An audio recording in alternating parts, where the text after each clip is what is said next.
And we'll talk about yes. Elden Ring. All right, here we go. You're gonna touch on each thing.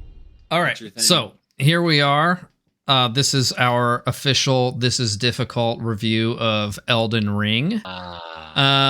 This game was developed by the company FromSoft and produced by Bandai Namco. From Software. From Software. Yeah, everyone calls it FromSoft though, right? Because that's also a company. Oh. I think that's also a company. Fact check. Okay.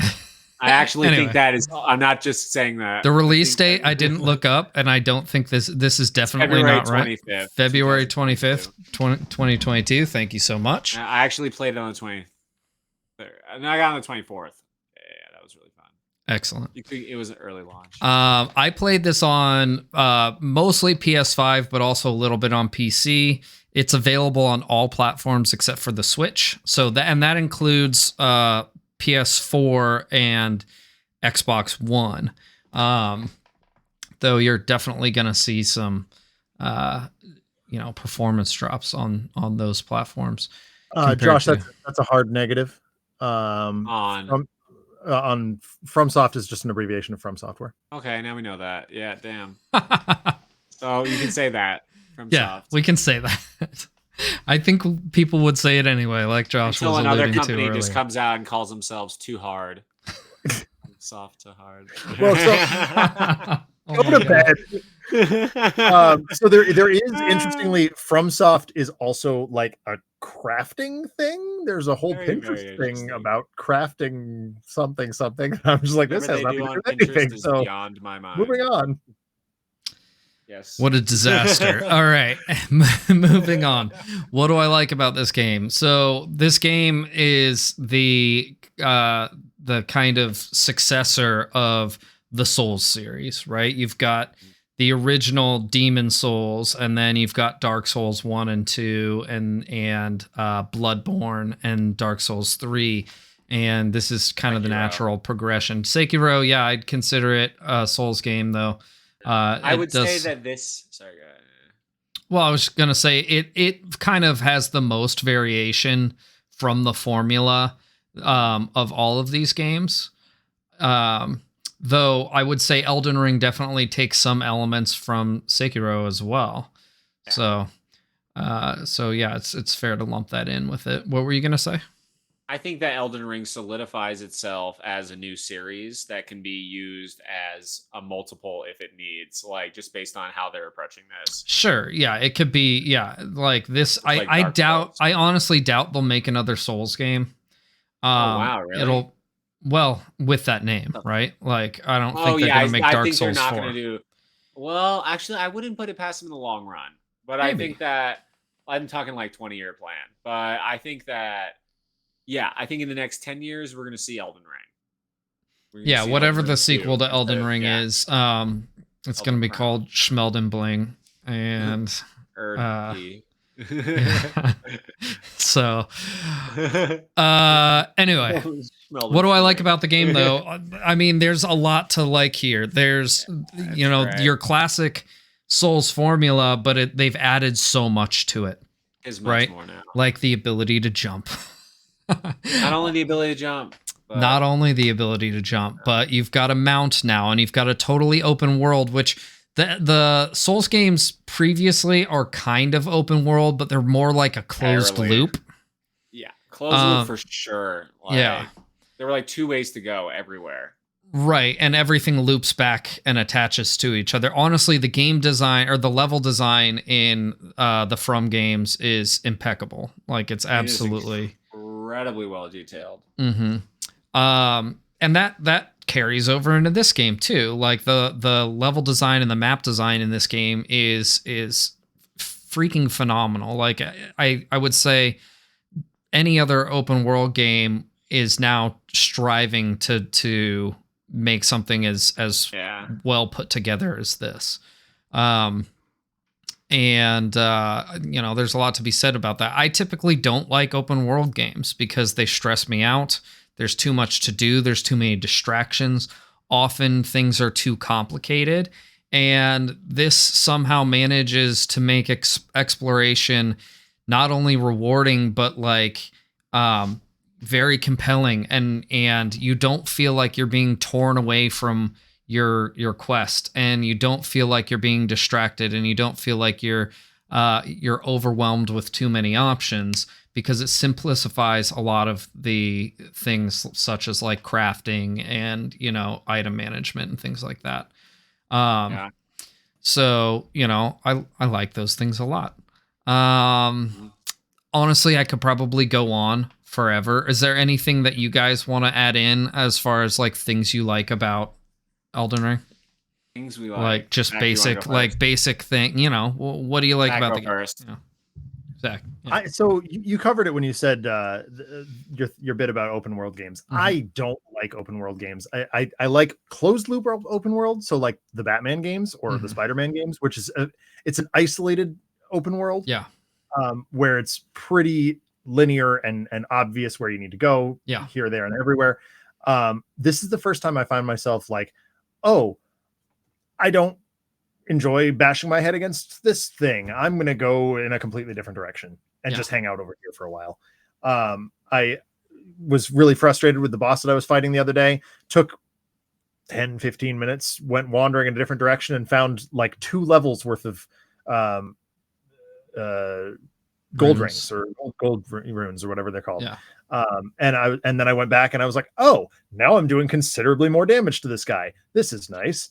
So this game also doesn't punish you for like, I can only commit, you know, a couple hours here or there to playing it.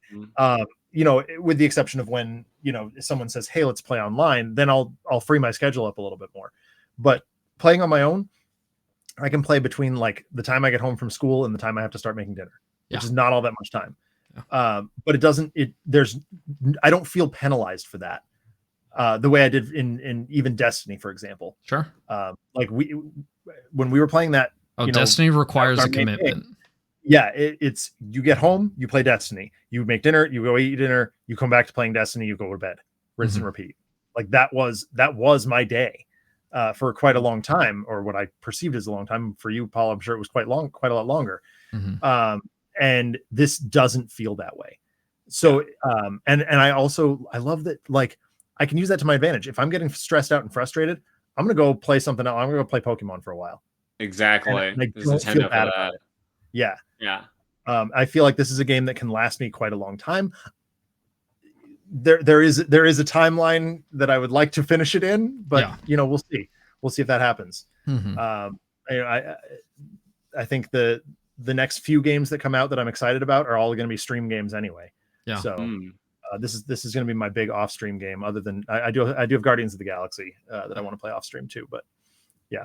Josh, what about you? Anything you wanted to add to what did you? Oh yeah, so not crazy, but so I really like how intricate this game is. I think that games often give you a character and how the character operates, and when an item comes along, you get an item and you know its exact purpose, and you can use it for that exact purpose. So I'm thinking like Zelda, for example. Sure. I love Zelda. This game existing does not decrease my love of that franchise, by the way.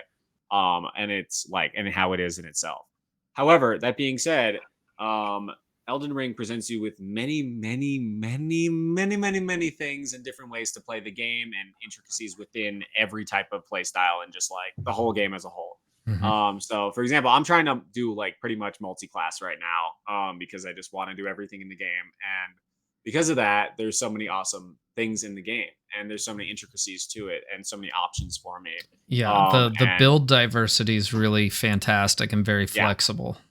I want to be able to see like, oh, when I get a weapon, like, you know, also okay, I don't want to say. I almost spoiled a little bit. But well, fuck. I'm just gonna redirect what I was saying. Josh, you're fine. Don't worry about it. Well, in every Souls game, you can respec. You don't have to say where and how you get the ability to respec, but it is fairly easy in this game. So like, no one has to feel bad about their class. I remember in the beginning, it felt like such a big deal, like what I was choosing and all this, and you think the game is just so small, and like you enter this first area and you're like, this area is so big, and then it opens up and you're like, holy fuck. This game is so massive, and the intricacies within it and the lore intertwining, it feels like you're really on a quest. It doesn't feel like these story beats like are in a normal game where you're like, remember that last cutscene that was probably halfway through the game, like, okay, here's another cutscene. Like, there are cutscenes in this game, but the story beats are minute and intricate and along a journeyed path, as if you were in like Lord of the Rings, or actually like characters slowly journeying along this path and seeing it and witnessing the story and learning about the lore and unfolding. I have been paying very close attention to the story and the lore. So I know a lot of people say it's very complicated and all that. And I must watch a lot of movies or something, because I'm just like, I'm finding it all very fascinating. And there's like a dichotomy within the storyline. I don't want to spoil anything in the story, but it's really good, actually. And it was written by George R.R. Martin, for the people that don't know.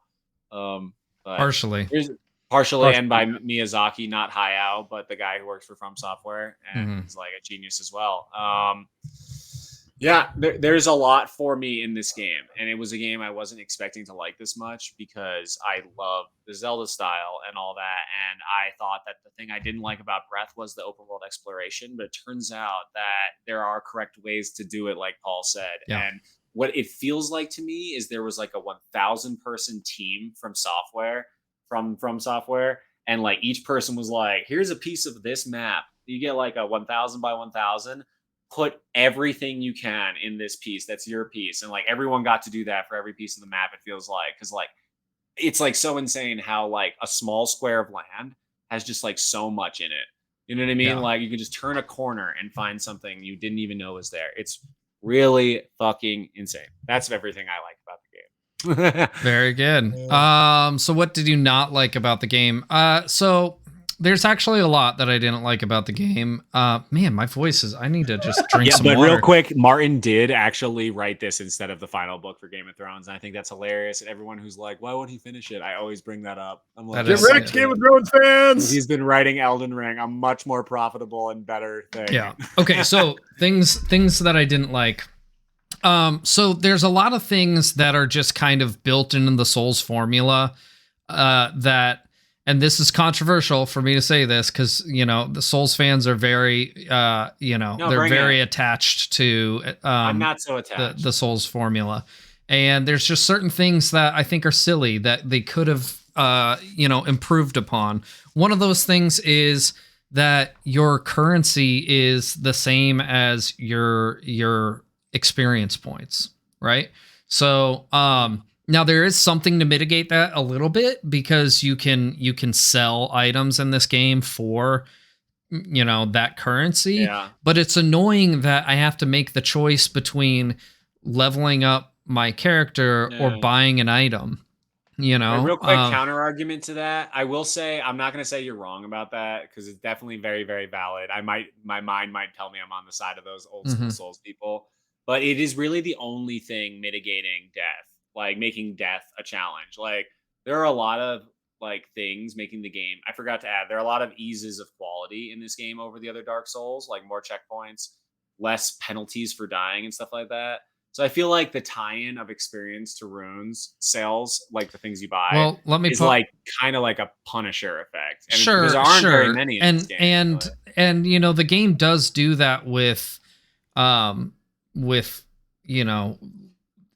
you're like, if you lose or if you die and you don't get your souls pile back or your rune pile back, it's gone. And that's been a staple of Souls games forever. And that's fine. I don't have a problem with that aspect of it at all. It's just annoying to me that I can't buy a torch because I lost my souls. You know what I'm saying? Yeah, I'd agree. And if you play games like Neo, which are very Souls-like, they do the same thing. They have the same mechanic with your souls as far as like leveling is concerned. And if you die, you lose them and you got to go pick them up and blah, blah, blah. But you also have gold. You have other currencies in the game that you can buy items with. And and I don't feel like that detracts from the game at all. I wonder if they thought it was just too much. Mm-hmm. They were like, it's just like an extra like count that you have to keep track of.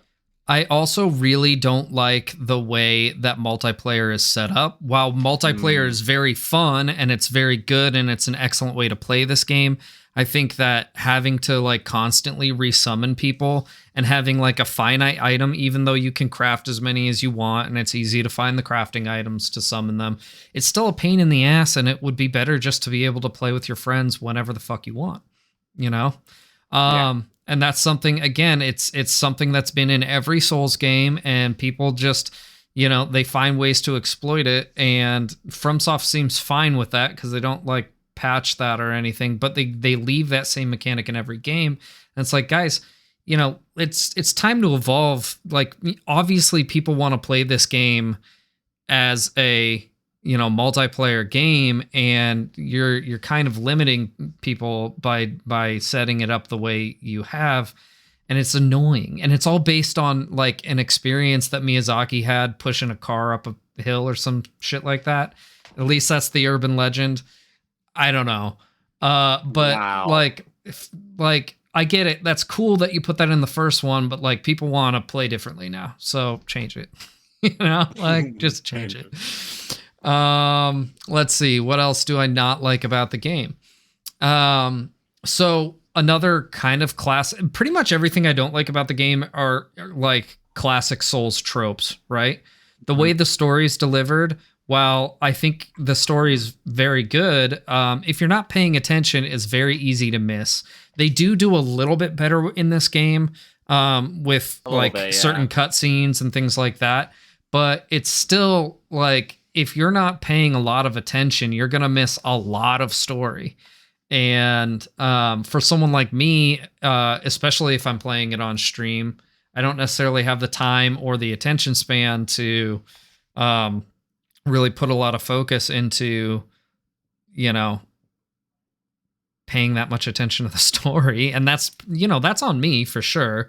But also, like, it would be nice to just have a clear-cut story, right? Like something Zelda has on it, I would say. Sure. Yeah, for sure. Yeah. And Neo, again, a very competent Souls-like game. In fact, I think it does a lot of things better than the Souls games in certain aspects, the story being one of them. And then let's see, that's probably it. Like, other than that, like, the game's freaking excellent, so there's not much to complain about. Do you guys have any nitpicky stuff you want to? Oh yeah, let's hear it. You want me or you? Let's start. I think we started with Josh last time. Let's start with Zach. So this is the perspective of someone who has never played a Souls game ever. This is my first. Mm-hmm. And my problem that I've been finding, first of all, now admittedly I handicap myself by choosing the character that is arguably the best or the worst suited for the game itself. I'm a bandit, and my job is to backstab things. Great in multiplayer, not excellent on her own. Especially against bosses. That's correct. Yeah. Her damage is a lot of them. Yeah. Right. I mean, there's very few bosses you can backstab. Exactly. I've done it, but yeah. So and that's fine. I acknowledge that. I know that that's and I also went into this knowing that like the most fun that I'm going to have playing this game is playing it multiplayer. Yeah. But my big gripe is I'm missing the entire story because not it's not that I'm not paying attention to it, because I am. I just, by the time I get to the next story beat, I've forgotten the previous one. And that's a combination of not knowing where I'm going, open world stuff, dying to bosses over and over and over again. Of course. Taking a sidetrack because I'm dying to bosses and going to do something else for a while. So honestly, I couldn't tell you what's going on in the game right now. I couldn't tell you the name of it. I think lore books would be neat if they had that in for your inventory, like lore beats. Yeah. Like even like a lore tab that was like every time something happened in the story. Destiny does that, and it's like great. that a lot. Metroid Prime did that even. Mm-hmm. You can just read the lore. Like, exactly. I loved that. So that's my biggest gripe. The hardware technical specifications that it requires are astronomical. Which was a huge gripe for me. Very ambitious game. It's very ambitious, and I'm running it on like I can run it on high-end graphics. I'm choosing to run it on lower because I don't care. I'm running it on medium. It runs like crap on PC, man. Like I have a very capable PC. Different. I think it's not that bad. At least you haven't played it on PS5, man. Like I hear it's dude, better. Yeah. I've been playing on PS5 and like I've never had a single performance issue. I mean, there's a little bit of pop in, but I actually think the game's designed that way because I've seen that on every iteration of the game. Yeah. But on PC, it runs like ass. Like I get like frame drops all the time. Really? There's way more pop in. I'm not getting any of that. I only get bootings from co-op. There's a glitch where as you're playing, the random enemies, not the bosses, but just like the random dummies, will just be invisible for no reason at all. Yeah, absolutely. There's also a glitch where the horse will be invisible on PC. The horse, same thing. And I end up having to restart my computer. I've had most of these glitches, and like things occur though with or after co-op. Mm-hmm. I haven't had a single problem like that. The closest thing to that on PS5 that I've experienced is just getting booted when doing co-op. I mean, cartridge is always better than something reliant on your own hardware. Like, you know what I mean? Like, if Nintendo made an Elden Ring cartridge for the Switch, it would probably run very well. Like, you know what I mean? Right. So I get it. The PS5, probably the best version of it, but everyone has it for the PC. So, you know. Yes. Right. So yeah, those are my big complaints. And so all things considered, really not that big. Yeah. Josh, did you have any complaints? I got a big one. Yeah. Invasion is dumb. Whoa! Yes! Oh my God. Invasion is a game ruiner. I should have mentioned that when I was talking about the multiplayer. I'm surprised neither of you mentioned it. And I'm going to start with it just to get my biggest gripe about the game out of the way is that invasion is not optional. I have no issue with this mechanic. Invading people is fun. Being invaded and fighting them is fun when you want to, okay? But getting invaded when I literally am approaching a boss with Colin and we came all this way and we didn't even find the nearest grace and we're just gonna like go for it, and then you get invaded right then and there and the boss sees you and you just get slaughtered because there's nothing you can do. I can't tell you how many times that happens. Mm-hmm. Like when we would be coordinating an assault, like getting everybody all situated. Like maybe Chamali had just like fallen to his death or something like that, and Merc and I would be standing there. Okay, like we're just gonna hold down this site of grace. It's gonna be fine. We're gonna get Chamali back in. It's gonna be fine. Can't wait. And we're standing there, maybe doing some item management or something like. And Merc will be like, "Oh God, we've been invaded again." And it's these guys who rush, get high end items that we've never seen before. There were modifiers that Merc, who has played a fair amount of the game, had never seen. And he was like, "Some people are cheating, by the way. Also, it's really not fun." Yeah. Absolutely. Another drawback to playing on PC. Yeah. So we were like, I mean, we were really frustrated with the invaders. We did kill 2 of them, and it feels good to kill an invader that I will say, me and Colin kill like 9 out of 10 of our invaders. We are very good, and then we teabag the shit out of them, and it's very satisfying. I love when we kill them, but even though I love when we kill them, I don't love that we don't choose when it occurs. Yeah. Like so, if there was a sign that was like, it should be said, you want to be invaded? Yes or no? I can say, yeah. Do you want to be invaded right now? Okay, let's do it. It should be said that the invasions only happen in co-op.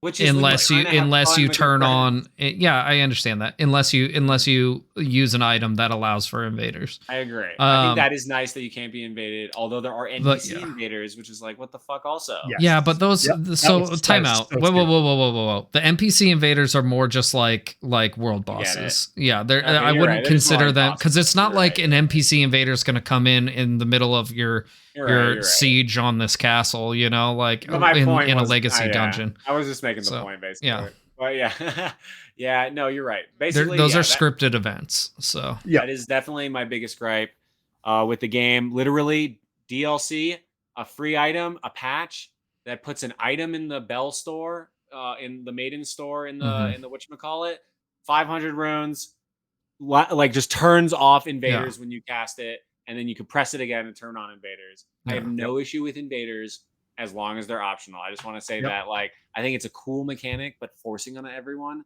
Also, the fucking New Game Plus people can just come in, and I'm like, dude, that is so unfair. Like, you can just like invade people that have not even beaten the game yet, and like you're like beating it 3 times. You're just like gonna like teabag the shit out of me. But anyway, I mean that's what you do when you kill someone. Yeah, I understand. I like, so that's another holdover from the previous Souls games that I think needs another look, and there's good and bad things about it. But ultimately, yeah, when you're just chilling with your homies and you're wanting to have a fun time co-oping, it can be a big pain in the ass when an invader jumps in. I think that go ahead, yeah. It feels very similar to getting invaded in Gambit in Destiny. But just horrific. Horrific. Yeah, because it's the worst backstabbed real quick. It's always the worst possible time. I've had it where it says you're getting invaded and it's like 1.5 seconds later I'm getting backstabbed. I'm like, that was like no warning, and I'm in the middle of a boss fight. So it's definitely. But on top of that, just to compound on what you said, like being big being a big person in the mod loader community, like the mod loader people, that's our mod basically, where we basically have online servers, and GTA does this, and it's just like literally a server with people in it. They enter that server, maybe it's region based, maybe it's any number of things based, and when you're in there you can play with these people, like, and they can come in and out, you know what I mean? But like, and your friends can join in that as well. And so, you know what I mean? Like those can be the ghosts that you see walking around, and then you can see your friend and like actually hang out and play with them. Like that sounds great. Like making it a real MMO, or at least just like having a password like you do now, and just allowing your friend to just enter your file. Be like, go in there, and now he's just in your game. You're just in the same game. Like I don't see any issue with that. Yeah. Like, and like, because it's not his game. Like it's not like he's beating his game. So that's the detriment. Is that that's the sacrifice, is that your friend's not going to beat his game. He's playing in your game. And so like, I see no issue. They are clearly capable of doing that. It's a big drawback. It's actual points off, in my opinion. Like the amount of things in co-op that are drawbacks. No issues with nerfing, or no horse even is really fun, because then you're on foot and it's kind of fun, but like also kind of why. But like, you know what I mean? Like, just give us everything. Just let us fucking exactly. It's like they're trying to limit the amount of like space that you can cover when you're playing co-op. I think and it's annoying, horseback as well. Yeah, like probably became really easy to do double horseback to dragon. Sure, yeah, and that's understandable. You can't even fight a dragon together because you need the horse. Well, you don't need the horse, but it's certainly much easier. Certainly, yeah. But yeah, I agree with those points. All right, let's keep going. Wait, I have one more point that I didn't okay, like. go ahead. My only other point that I was mentioning earlier and that I decided to save is that there are no NPC-based towns. There is nothing friendly in this game at all. You find slight refuge in 2 areas of the game, at least to my knowledge. Like basically, really just one area, and it's like not even like super friendly, and you have to like buy things still with runes, and there's no just like recreational things to do. There's like, one NPC town. What the fuck? Yeah, there's one. I'm not going to say where it is. It's kind of a secret. Okay, well, I like that. But like my thing is like in most JRPGs, or like what this game is attaining to be, and like if it really wanted to go this route and be what it is trying to be, like this ultimate amazing game, I think it should have more friendly encounters. Like you really expect that in these kinds of games. We're like, oh, sweet, a town. Let me level up my stuff. Go to the bar. Like it would have been so cool to have these kinds of things. Like they were in Assassin's Creed and stuff like that, and this felt very Assassin's Creed at points. So it would have been cool to just have like certain areas like that made it feel like more lived in. Because like as it stands, like the land feels very desolated, and like like very much like only monsters exist now. Yeah, well, and to me, I kind of don't hate that aspect. I don't hate. I'm not saying I hate that. But sure. Because I mean, there's certainly lore explanations for that, and that again is kind of a holdover from all the Souls games, but it also kind of very much these games, all of them, and I would actually say this one the most so of all of them, are very inspired by the manga Berserk, and that's kind of like a very strong theme in that manga. So like it makes sense, but I do agree it would be nice to have like more respite in certain areas for sure. And there's like merchants and like some stuff, but it's like still not quite. Anyway, next part. Sure, let's go. So how was the story? So pretty much touched on that. We kind of did touch on that, but it's worth a quick mention. The story in these games is incredible. But Agreed. it is to answer the second part of the question, is it engaging? No. And more this time. Not to say that it's not if you were to dig in and find all of the story elements of this game, would you be engaged? Probably yes. But does it present it to you very well? Yeah. No. And again, True. that's just something that goes with the territory of Souls games, unfortunately. So I wonder if we should tell RPD to can it on the Destiny lore and give us Elden Ring lore instead. Not too much though. I mean, I like the Destiny lore, but I'm super down for Elden Ring lore. In fact, now that I finished the game, I'm gonna go dig into Elden Ring lore for sure. Yeah, it is really interesting, especially when you know all the characters' names. So continuing on here, how's the gameplay? Was it fun? The gameplay is excellent, and yes, it's fun. The gameplay is this is the best Souls game experience thus far. And I think all of the Souls games are, have excellent gameplay. They're very fun, very challenging. But one of the nice things about the Souls games is that they're challenging but fair. And if you take the time to learn how to play them, they can actually be kind of easy. That's I think something that's good to be said about these games. On the surface, they're the hardest games out there, but in reality, it really just takes to take a page out of Zach's book, learning and growing. Man, my voice. I'm going through puberty again. It's really interesting. I mentioned this to Paul earlier in the week. When I was just learning about that first boss that I fought. Which I believe is the first boss in the game, first real boss in the game. First real boss. Yeah. Actually, I observed very quickly, I observed very quickly that the formula that you need to kind of observe to be successful in these games is get into the fight, watch what's going on, dodge a whole bunch, find an opening, stab as much as you can, or attack as much as you can. Back up, go back to that observation mode, heal if you can, and if you need to, rinse and repeat. Mm-hmm. And Paul goes, "Oh yeah, that's basically just the Souls formula." I said, "Beyond that, it's actually just the Mega Man formula." Yeah, it kind of is. Mega Man is notorious for having those safety corners, which you definitely do not have, and the predictability of the bosses is a lot more obvious. You can figure out what the bosses are doing in Mega Man in the blink of an eye. They're going to do all 4 to 8 of their attacks within the first minute of fighting them, where an Elden Ring or a Souls-like boss is not going to do that, and they've got a much bigger space to occupy. But if you can strip it back to basics like that, the formula of the game actually becomes very obvious and very reliable. Mm-hmm. Which is another huge plus to I think more than just Elden Ring. I think the Souls-like genre. Yeah. Now there's exceptions. There's some bosses that feel very unfair.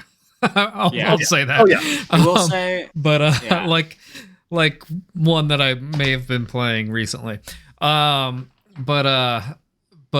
yeah. So and in those cases, sometimes it just takes being lucky. overpowered, lucky. Using every trick in the book that you possibly can, sometimes cheesy, how's the art? The art is excellent. This game itself is a work of art. There's certain like sceneries that you'll see, like when you walk into an area, like the way that the landscape is laid out looks like a beautiful painting, and it's all in what's the photography like rule of 3, like Rule of thirds. Yeah, rule of thirds, just absolute gorgeousness. Mind-blowing, and intricate detail beyond belief. Yeah, and honestly, it makes you wish you had more time to admire it. Yeah, Mm-hmm, I will say my favorite aspect besides like the actual core gameplay, which is just so damn fun and addicting. Mhm. My favorite thing to just see in the game is the boss movement. So like Yeah. as a Cuphead guy through and through, I love bosses, and this is just like 3D Cuphead basically. And the bosses, come on, where the bosses are so intricate and like so long and like are so diverse. Come on, Sure. you Yeah, get I you get mean, the rep. I'll give you yeah, the I scout. kind of, yeah. Okay, my point is their movements and like how they are is so realistic and intricate, and it's Yeah, it's just very unique. It's very very flowy. It's amazing. very, yeah, and yeah, it's absolutely gorgeous. The character design and boss design in these games, it's got this like, it's absolutely beautiful and yet super morbid at the same time. You see some Yeah. like disgustingly beautiful things, and I mean that in the literal definition of both of those words. Yeah, You know, I get like that. you'll see something with like, you know, limbs grafted to it, and it's like, it's disgusting. Like, it's actually disgusting, but it's also beautiful at the same time. And that's Yeah, why not? incredible that they're able to pull that off. Yeah, there's like an ethereal Mhm. there's like each character has a very unique like everything was meticulously crafted. Like Yeah, obviously every single absolutely. movement. Yeah. It's absolutely incredible. Yeah. Mhm. Anyway. Let's see here. The music is good. This is one of those games that that I feel like the music gets lost in the shuffle. At least for me, it does. Not that it's bad music, it's good music. It's just that most of the time I'm paying more attention to not getting killed than I am the music. You know? I will And say I like when the music beats come though. Sure. Like it has proper like tones for Sure. things. Yeah. But Like, it's you not the know, most when memorable. you can tell by the music when you're being engaged by an enemy, you know. Boss fight music. Boss fights also. will have unique music as well. Yeah, absolutely. And it all has that kind of hauntingly beautiful tone to it, you know. Oh yeah. Which is good. But again, it's not something that I could like without spending, you know, many more hours with this game, which I've already spent. Let's see, on my like 200, dude. Yeah, I've spent close to 200 because I'm at like about 50 hours on one character, and the character that I beat the game with, I'm at about 120 hours, maybe 130 hours. I'm hitting 90 soon. Yeah, so yeah, but yeah, the music's good. Would I say that I could hum any of the bars? No. How's the sound design? The sound design's good. Though I will say this about it. A lot of the sounds are recycled from like not just the last Souls game or the one before that or the one before that, like literally from the first Demon Souls. You know, there's some sounds in this that are ripped straight from that. I think that's okay. Like yeah, it's fine. Yeah, it's like Mario sounds, right? You know, but like it's not like. And certainly they did do new sounds for this game. I'm not saying that they didn't add any new sounds.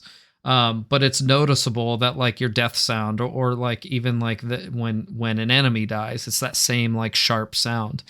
And it's good. Like you know the sound of everything. And I've described the combat in Souls games as chunky before. And without playing the games, it's hard to really understand what I mean by that. But the sound design certainly plays into that.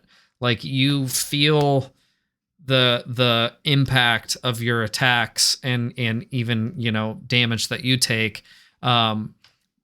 And the sound is you know, plays a big part of that. Even the menus, actually, every move you make and decision you make on sub menus and all that is like very like chunky sounding. Yeah, everything's got an effect. Yeah. How long did it take me? Like I just mentioned, the character I beat it on was about 120 hours into this is the not game. a short game, guys, but you won't mind it. Yeah. Now that's with a lot of, you know, I explored almost every inch of the game. There's certainly some things that I missed, but like I explored a lot of the game. And And I think the first people to beat this game beat it in around 80 hours. I've heard some people beat it in 50. I think the world record is like 3 hours. Right, maybe even shorter. That's nasty. Than that. That's fucking insanity. Yeah, that's perfect crazy. dodging. The world. Oh my god. Are you joking? Gotta be kidding me. I gotta look this up. The world record is 26 minutes. Like what? That's insanity. 26 minutes posted today. 26 and a half minutes posted today. I don't want to know how. That's insanity. Anyway, so, but if you want to experience this game in its fullest, you're going to spend at the very least 100 hours in this game. At the very least. So that's good, I think. I think that's great. Was the game difficult? Yes, absolutely. The game is difficult. Yeah, it's a Souls game.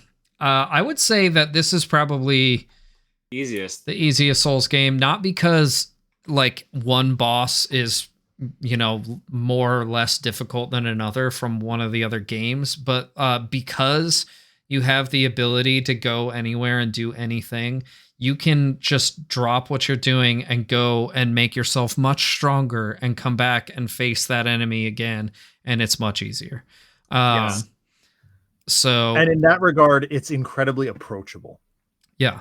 And that's not to say that you can't do that in other Souls games, but it feels way less grindy in this game because you can actually be actively progressing in another area or finding new loot or doing, you're not just like killing the same thing over and over again to level up. It does feel like it makes it kind of linear in that way, in a way. Do you know what I mean? Like you are funneled into certain areas based on how you're able to defeat enemies in those areas. Like you can obviously just run and grab graces and maps, but like you definitely can't beat bosses if you're not strong enough for certain areas. And they are kind of like ranked, like certain areas are harder. For sure. Let's see here. Would I play a sequel? Obviously, yes. Yes. 100%. So I having played. I'd rather keep playing this one. Well, having played this significantly less than the other two, I'm 12 hours in and I can already say I'd play a sequel. Yeah, 12 is pretty good so far. It's a lot of fun, and I've played all of the Souls games. I haven't beaten all of the Souls games, but I have played all of them. I've beaten most of them. Would you rank this amongst the top? Oh, this is the top. This is the top. That's what I was thinking. All right, so let's get into it then. So what's going to happen here, because Josh and I have not finished this game, Paul's going to give his rank, and Josh and I are going to give an over-under and like approximately how far over-under. I'm going to give what I think is my target, but like a potential over-under, yeah. Yep. Yeah. Okay. So go ahead, Paul. So overall rating and impression, I love this game. Even though I've already beaten this game, I'm going to continue playing through New Game Plus. I'm going to play with other characters. I'm playing on multiple platforms. I'm probably going to be playing this game all year, Agreed, yeah. And, maybe even longer. Who knows? Most of the Souls games have DLC. And so I'll probably, jump on that train when it comes as well. Very excited for that stuff. As far as the rating on this, I'm going to give this 9.7. Dang. One of your highest scores ever. That's one of my highest scores. That puts it, so that is exactly what you put Narita Boy and Kina. Okay. Sounds better it's better than those games. Are you kidding me? I wouldn't say necessarily. So? So here's the thing. I don't think they can be compared. I think in their genres, those are fair scores for those games. Yeah, this game is one of the best games I've ever played. I would not give it a perfect 10 because of, the things that we mentioned earlier. There's plenty of things that are wrong with this game, but overall, the things that are done right are done so right that it makes it damn near a perfect score. Right. And that's probably as close as I'd like to get to a perfect score for a game. I'd say so. So, yeah, it's excellent. What about you guys? What are your feelings? So, Josh, that puts it for you. That puts it in range of. I didn't say a score. No, I know.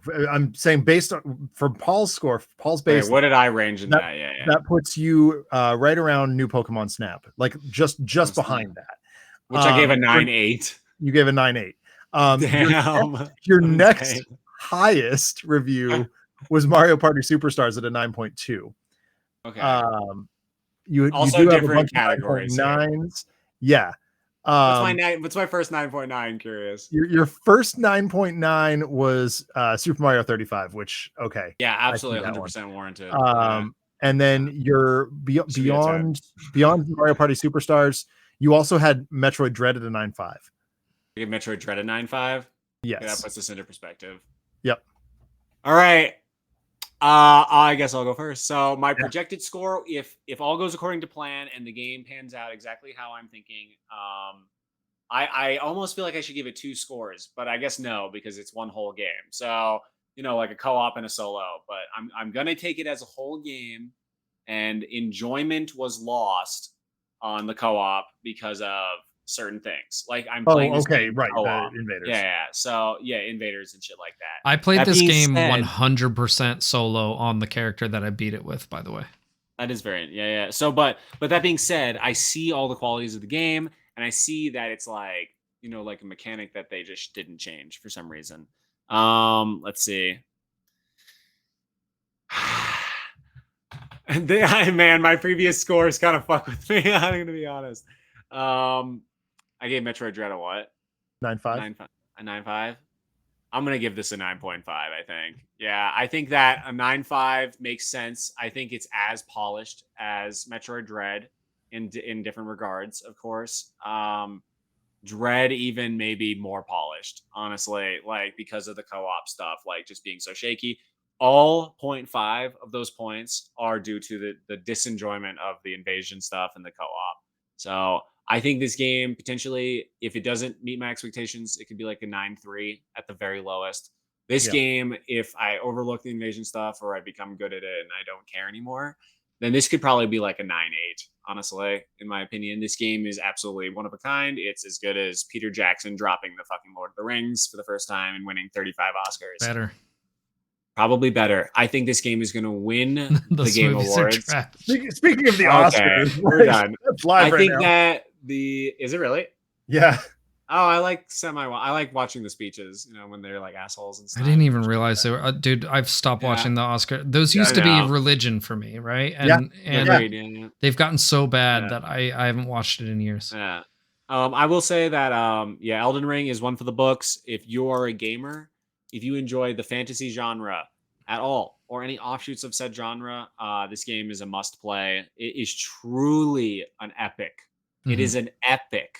Like, this game is a must play, in my opinion. I don't care what the price is. Buy it. You fucking buy this game. And if you don't like it, you're probably a bitch. You can't play very good. So like the whole philosophy, I hate to say, but the whole philosophy, like Paul was saying, eventually you can get good is like the quote unquote thing for Dark Souls games and for Souls-like games. And like, you really can learn the game. It gives you a platter of things and you can pick your things and you're like, well, I didn't do good. It must be the game's fault. No, bitch. Try again. Pick different. Do better. Learn how he hit. Why did he hurt you there? And do it better. And then it works. Like, I've done nothing. I haven't adjusted my like inventory sometimes, and I'll go like 10 times against the boss solo, not like switching anything out, but just like learning and then beat it on the 10th try, like with ease. You know what I mean? Like, it's one of those games. So, and you feel so goddamn good. Oh, very satisfying. So satisfying. Like, absolutely incredible.